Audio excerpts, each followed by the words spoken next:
Et pour la dernière partie de cette webconf, on accueille Charlotte. Tu vas nous parler de stéatopathie et de carcinome hépatocellulaire. Absolument. Allez, c'est parti.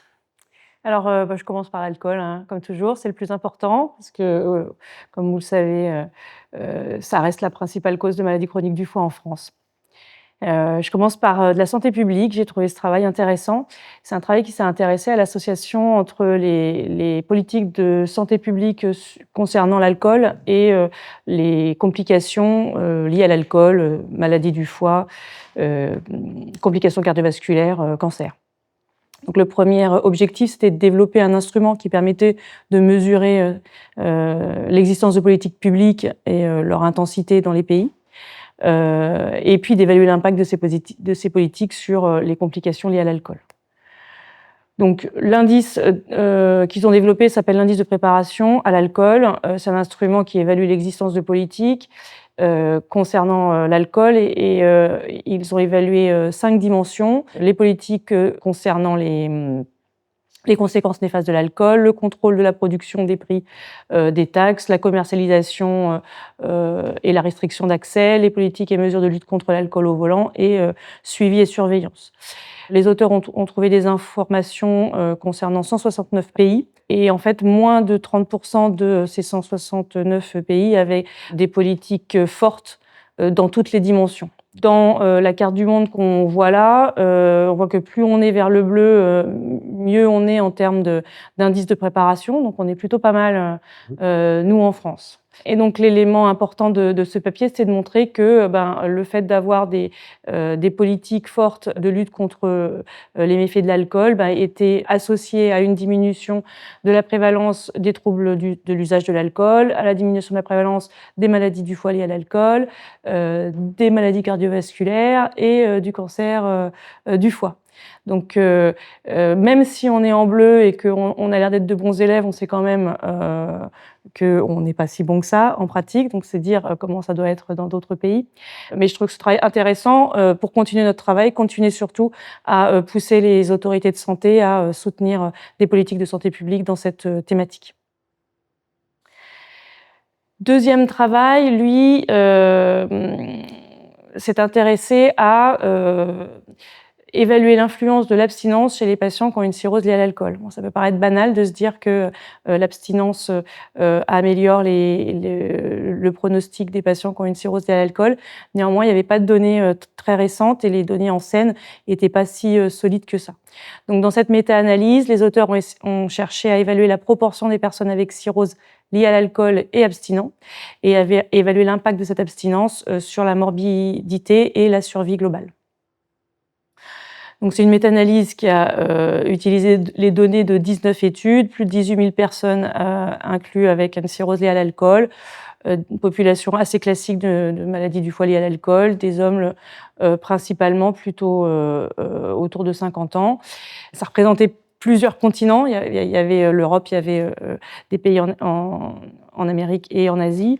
La prévalence de l'abstinence, elle était assez stable parmi les populations avec une cirrhose liée à l'alcool, autour de 54%. Ce qui montre principalement, c'est que les patients qui restent consommateurs ont une survie globale réduite. C'est important de le dire parce que ça veut dire qu'il faut déployer tous les moyens qu'on peut trouver pour aider ces patients à devenir abstinents. Et l'autre élément qui est associé également, c'est écrit en tout petit, mais l'abstinence réduit aussi le risque de décompensation hépatique. Finalement, accompagner les patients à être abstinents, ça va améliorer leur pronostic, ça va aussi probablement être un coût moindre pour la société puisque ce sont des hommes jeunes qui sont en âge de travailler. Un autre papier que j'ai trouvé très intéressant, c'est ce travail français qui a été fait dans les données du PMSI, donc le système d'information qui reprend les données des patients hospitalisés. Ils sont allés chercher, à l'aide des codes diagnostiques, les codes SIM10, les patients qui avaient une hépatite liée à l'alcool. Et ils se sont intéressés à la population de patients qui avaient leur première complication, leur première hépatite liée à l'alcool. Et dans le travail, ils ont défini 2 types d'hépatites liées à l'alcool, comme on ne pouvait pas avoir la notion de sévère ou pas sévère, comme on l'a quand on a de la biologie, qu'on ne peut pas avoir par définition dans ce type de données. Ils ont défini stéatopatite liée à l'alcool compliquée s'il y avait au moins la survenue dans les 4 semaines qui suivaient le diagnostic, la survenue de complications du genre insuffisance hépatique, ictère, ascite, hémorragie, hypertension portale et complications extra-hépatiques, tout ça défini par des codes diagnostiques évidemment. Les critères de jugement, c'était le décès ou la transplantation hépatique dans l'année qui suit le diagnostic d'hépatite liée à l'alcool. Et la variable d'exposition qu'ils ont étudiée, c'est le soin de réadaptation en addictologie, qui était c'était donc soit des soins, une hospitalisation en centre de cure, soit une prise en charge addictologique, qu'on peut retrouver par les actes et les codes dans le PMSI. Et ce qu'on observe, donc c'est une grosse population, plus de 65 000 patients, pareil, âge médian 52 ans, des hommes. Et ben, les patients qui ont pu bénéficier de ces soins de réadaptation en addictologie, dans les 3 mois qui ont suivi le diagnostic de l'hépatite liée à l'alcool, ils ont eu une réduction de leur mortalité. Et ce qui est aussi intéressant, c'est donc il y avait 4 populations, 4 courbes de survie différentes. La plus haute, la rouge, c'est l'hépatite liée à l'alcool qui est non compliquée, c'est-à-dire qu'il n'y avait pas les complications que j'ai décrites tout à l'heure, et qui ont eu un accès à un soin de réadaptation d'addicto. La deuxième, en bleu, c'est les hépatites liées à l'alcool non compliquées, mais qui n'ont pas eu de soin de réadaptation en addicto. On commence déjà à avoir un impact majeur. Et puis les deux autres, c'est les hépatites liées à l'alcool compliquées qui ont eu un soin de réadaptation en addicto. Et tout en bas, c'est ceux qui sont compliqués et pas de soin en réadaptation en addicto. Donc moi, je trouve que ce travail, il est majeur parce qu'il nous montre à quel point c'est hyper important d'accompagner les patients après une hépatite liée à l'alcool. Et c'est effectivement très inquiétant de voir que dans ce travail, seulement 25% des patients en avaient bénéficié. Oui, enfin, les 2 travaux que tu montres là, insistent sur l'importance d'une prise en charge addictologique, ce qui tombe sous le sens finalement. Puis en plus, l'addictologie, c'est une vraie spécialité, c'est une vraie prise en charge spécifique, on peut difficilement se substituer à eux, on a besoin d'eux. Mais 25% des patients en bénéficient, c'est pas forcément parce qu'on les envoie pas, c'est que les ressources, l'addictologie, c'est quand même limité, qui plus est des addictologues, sensibilisés aux maladies du foie, donc en pratique, c'est pas si évident que ça, finalement. Non, c'est pas évident, mais je pense qu'on a quand même besoin de ces données pour asseoir, pour qu'on soit convaincus, nous, hépatogastro-entérologues, à quel point c'est important de faire en sorte que les patients aient cet accompagnement. Alors, c'est sûr qu'aujourd'hui, on est en difficulté, enfin, c'est une spécialité qui est en difficulté. Néanmoins, il faut qu'on se batte pour avoir des addictologues dans nos services, éventuellement. Et puis, en attendant, il faut qu'on fasse remonter cette information aussi. On a des données qui montrent que ça change la vie des gens. Et puis, en attendant, il faut soigner nos réseaux et avoir une filière de soins qui fonctionne et pas uniquement dire vous prendrez voilà le numéro et vous Et nous-mêmes aller voir les addictologues. Voilà, je pense qu'il y a des choses qui peuvent changer. Maintenant, la façon d'aborder la prise en charge addictologique, elle a changé aussi de la part des addictologues. Je pense qu'il faut qu'on travaille plus ensemble et puis il faut qu'on travaille ensemble, les sociétés probablement aussi, pour dire à quel point on a besoin de nouveaux praticiens dans cette spécialité. J'en ai fini pour l'alcool. Je vais passer à la stéatopathie métabolique. Parce qu'il y a du nouveau et peut-être du traitement. Donc, je vais vous parler de cet essai de phase 3 qui teste le resmetirom dans les patients avec une stéatopathie métabolique avec une fibrose.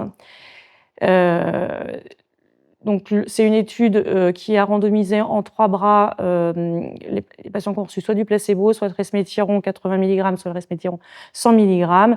Il y avait une biopsie hépatique à S52 et il y avait 2 critères d'évaluation. Il devait y avoir au minimum inclus dans cette étude plus de 50% de patients avec des fibroses F3.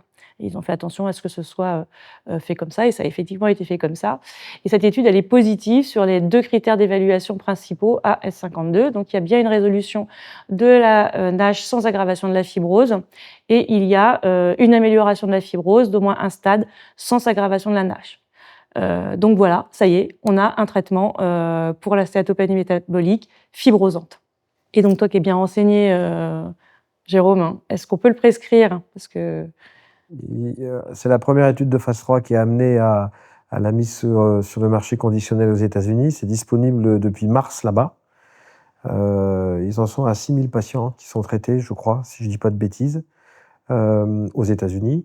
Le dossier a été déposé à l'agence européenne EMA pour avoir l'AMM européenne. Et puis après, une fois que l'AMM européenne sera obtenue, il faudra que ça passe à la moulinette de la HAS. Donc non, on ne peut pas le prescrire tout de suite. Faut espérer qu'on l'aura dans un temps prochain. Ouais. On espère. Bon, on a peut-être d'autres alternatives pour des patients qui ont d'autres complications métaboliques, et c'est pour ça que j'ai voulu parler de ce travail. Alors, il y a beaucoup de papiers sur l'intérêt des agonistes GLP-1 chez les patients qui ont une stéatopathie métabolique.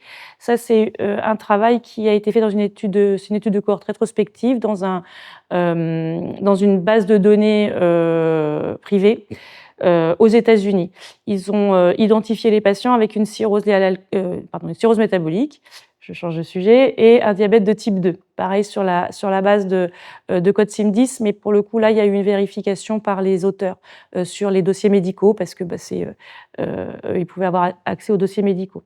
Le critère d'évaluation, c'était l'apparition d'une première complication hépatique, soit une décompensation, une complication de l'hypertension portale, l'apparition d'un carcinome hépatocellulaire ou le recours à une transplantation hépatique.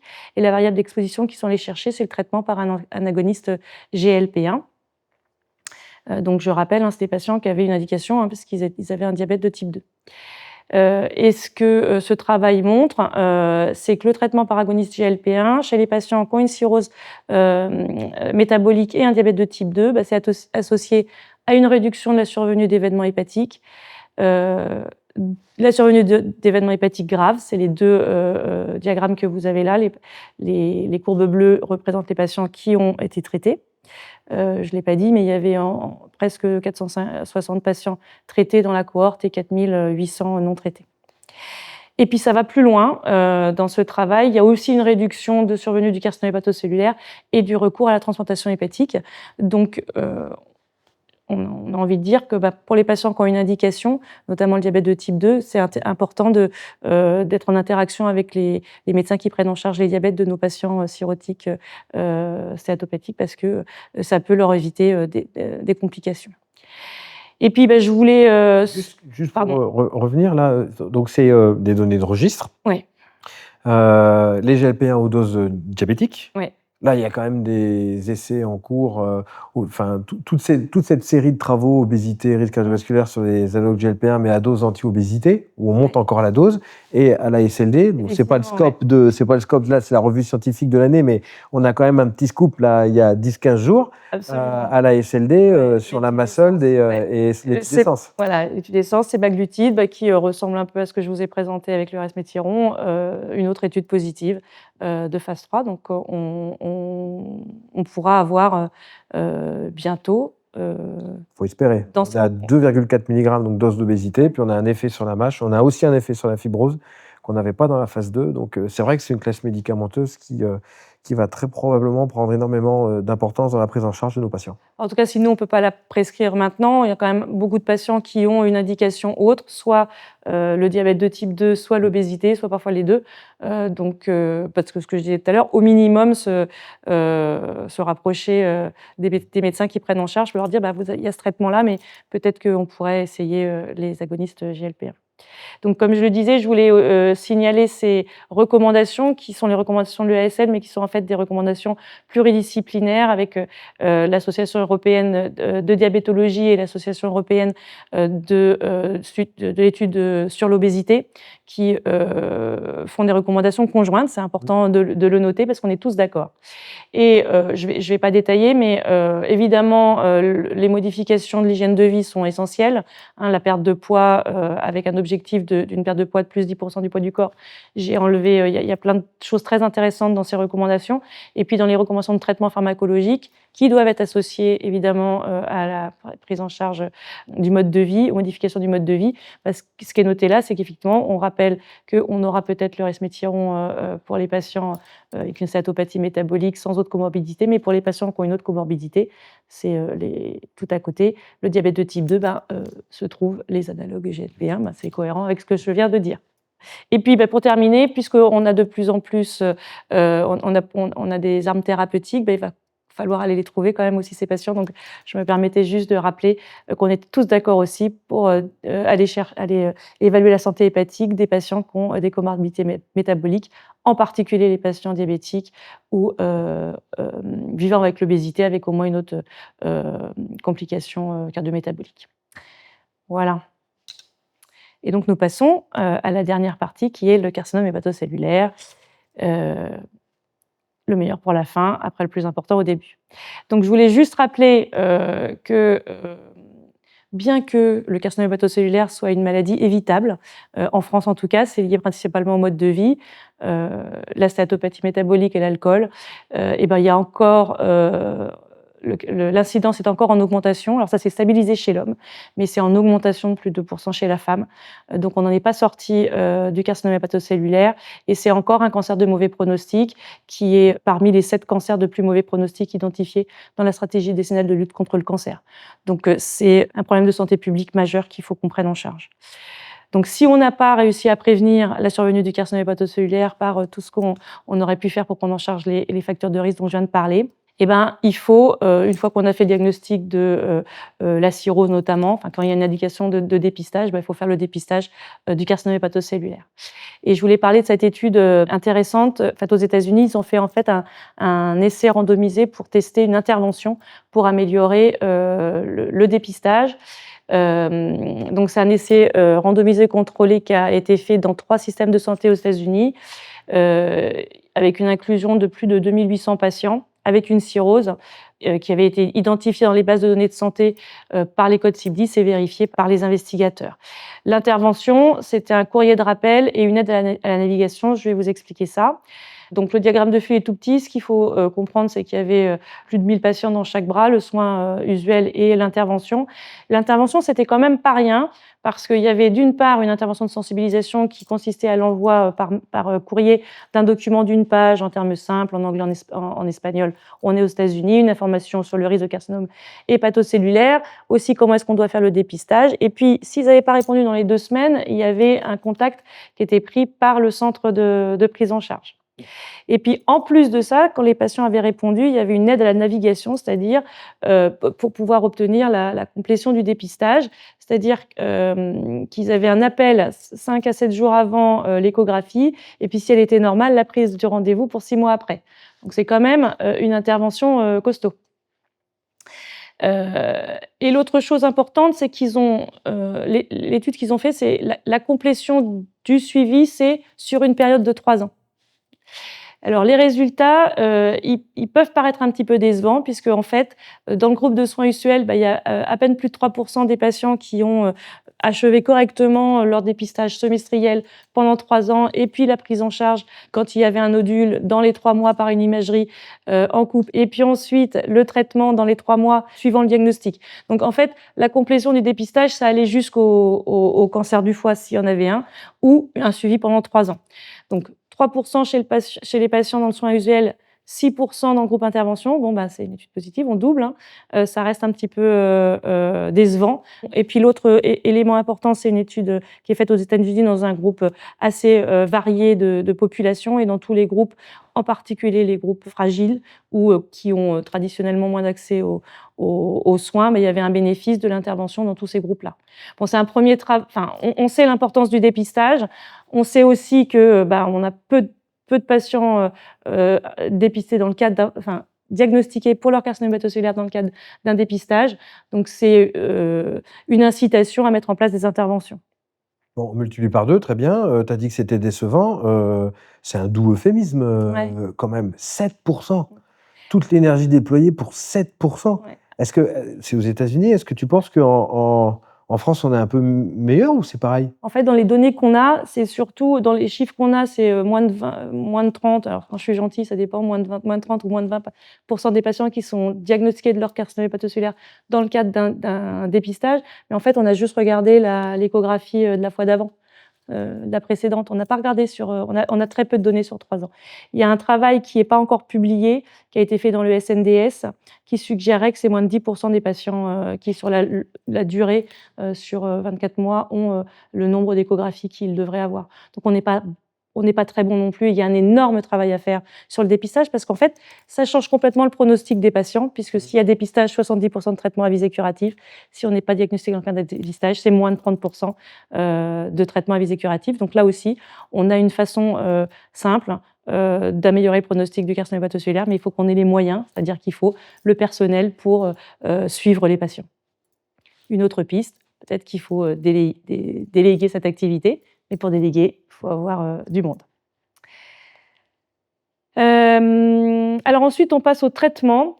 Et j'ai voulu parler de cette étude qui est une analyse post-hoc de l'étude IMBREF 150, qui est l'étude d'enregistrement de la combinaison atezolizumab et bevacizumab, immunothérapie pour le traitement du carcinome hépatocellulaire. IMBREF 150, c'était versus sorafenib. Et c'est en fait, dans l'essai d'enregistrement, on avait peu d'informations sur le type d'effets secondaires et notamment les complications hépatiques, les événements hépatiques. Et donc, ce travail a essayé d'aller regarder la prévalence de ces décompensations hépatiques et puis éventuellement l'impact sur le pronostic des patients. Ils ont défini les décompensations hépatiques cliniques précoces par l'apparition d'acide, une rupture de VO, l'encéphalopathie ou un ictère dans les 3 premiers mois suivant le début du traitement, mais sans progression tumorale.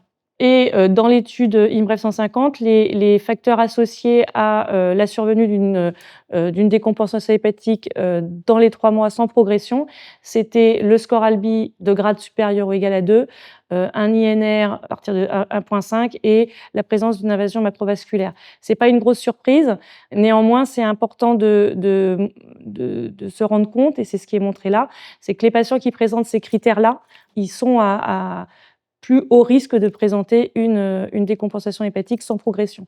Et pourquoi c'est important de le savoir? Parce qu'en fait, dans ce travail, c'est les patients, c'est la dernière courbe, celle qui est le plus bas, les patients qui avaient une décompensation hépatique sans progression dans les 3 mois qui suivaient le début du traitement, c'est eux qui avaient le moins gros pronostic et le taux de mortalité plus élevé. C'était moins bon que d'avoir une progression dans les 3 mois sans décompensation clinique. Donc, c'est sûr que quand on a un seul traitement, on n'a pas forcément le choix, mais ça peut être intéressant de se poser la question pour ces patients-là, si on a d'autres options thérapeutiques. Puis ça peut être intéressant aussi comme notion, et c'était aussi l'objet de ce papier, cette notion à prendre en compte dans le design des essais, puisque y a une mortalité hépatique assez précoce qu'il faut prendre en compte aussi. Et donc, en 2024, nouveau traitement disponible dans le carcinome hépatocellulaire non résécable. C'est l'association tremelimumab plus durvalumab. Alors là, c'est une double immunothérapie, contrairement à l'association atezolizumab et bevacizumab où il y avait une immunothérapie anti-angiogénique. C'est une étude de phase 3. Le design, c'est 3 bras en fait. La combinaison durvalumab tremelimumab, une monothérapie durvalumab versus sorafenib. Ce qui est important dans les critères d'inclusion des phases 3, c'est un peu toujours les mêmes, sauf que dans l'étude atezolizumab et bevacizumab, ils prenaient les thrombospores tumorales avec atteinte du tronc. C'est vraiment des critères des patients avec un mauvais pronostic, tandis que dans cette étude-là, il n'y avait pas d'atteinte tronculaire. C'est important quand même à garder en tête quand on voit les résultats. Et puis, ils ont fait de multiples tests. Ils ont comparé la combinaison avec le sorafenib. Ils ont comparé le durvalumab seul avec le sorafenib en voyant déjà si c'était non inférieur et puis éventuellement si c'était supérieur. Ils n'ont pas comparé la combinaison avec le durvalumab. C'est une étude positive sur son objectif principal avec une amélioration de la survie dans tous les sous-groupes étudiés. Donc positif pour la combinaison qui s'appelle STRIDE, durvalumab plus tremelimumab. Concernant la comparaison durvalumab versus sorafenib, le durvalumab il est non inférieur au sorafenib, mais il n'a pas montré sa supériorité. C'était des analyses qui étaient prévues initialement. Évidemment. Et alors, ce qui est intéressant avec cette combinaison, c'est la réponse objective. Alors, on était autour de 30% avec la combinaison atezolizumab et bevacizumab. On est dans des chiffres qui sont considérés comme comparables. Enfin, on n'a pas d'études comparatives, donc en fait, je ne devrais pas vous donner ces chiffres, les mettre en en face-face comme ça, mais on a quand même des réponses intéressantes, notamment en termes de réponses complètes. 11% de réponses complètes avec la combinaison, alors 0% de réponses complètes avec le sorafenib. Et c'est peut-être pour ça qu'on a en fait... Et l'autre intérêt aussi de cette combinaison, c'est qu'on a des données à très long terme. Là, dans ce travail qui a été publié, on est à 60 mois, mais à l'ESMO ont été présentées les données à 5 ans. On est à presque 20% de survie à 5 ans pour la combinaison durvalumab et tremelimumab. Donc c'est une combinaison qui est aussi très, très intéressante, avec, comme vous le voyez, à long terme, la conservation de la différence. Et puis, dernière étude, on a été, pour ceux qui suivent un peu l'actualité du carcinome hépatocellulaire, un peu déçus sur l'association des combinaisons d'immunothérapie en traitement adjuvant, des traitements à visée curative, résection et traitement percutané, une étude qui s'est révélée négative, présentée à l'ESMO. Et du coup, on se pose la question de savoir si c'est le bon design, le bon concept, l'adjuvant, c'est-à-dire après le traitement. Et donc, ce travail qui a été publié cette année, il s'intéresse au traitement néoadjuvant. Donc, c'est les résultats d'un consortium qui a accumulé les données de 5 essais de phase 1 et 2 en néoadjuvant, c'est-à-dire avant la résection, et puis des cohortes observationnelles standardisées dans 12 centres, USA, Angleterre et Taïwan. Et donc, ils se sont intéressés à la réponse histologique après un traitement préopératoire par une immunothérapie. Ces patients avaient eu au moins 1 mois et demi d'immunothérapie avant d'être opérés. Et là, ce que je vous montre, c'est la réponse. Les différences de couleurs, c'est est-ce que la réponse était objectivée sur le plan radiologique? Parce qu'en fait, il peut y avoir une différence entre la radiologie peut méconnaître la réponse objective anatomopathologique. Ce qui est important, c'est de voir que près d'un tiers des patients avaient une réponse majeure, c'est-à-dire plus de 70% de nécrose et de disparition de tumeurs actives. Et il y avait même presque 20% de patients avec une réponse complète. Et encore plus intéressant, les patients qui avaient une réponse majeure, c'est-à-dire plus de 70% de nécrose tumorale, ils avaient une survie sans récidive plus longue que les patients qui n'avaient pas de cette nécrose, cette réponse complète. Et les résultats étaient encore meilleurs quand il y avait une réponse complète. Ces données sont disponibles dans ce papier. Donc je trouve que ça donne de l'espoir aussi pour l'association des traitements à visée curative, parce qu'on est content de proposer un traitement à visée curative, résection, destruction percutanée aux patients, mais il y a quand même à 5 ans plus de 50 à 70% de récidive, donc on n'est pas au bout du chemin quand on a eu un traitement dit à visée curative. Et voilà pour stéatopathie et carcinome hépatocellulaire.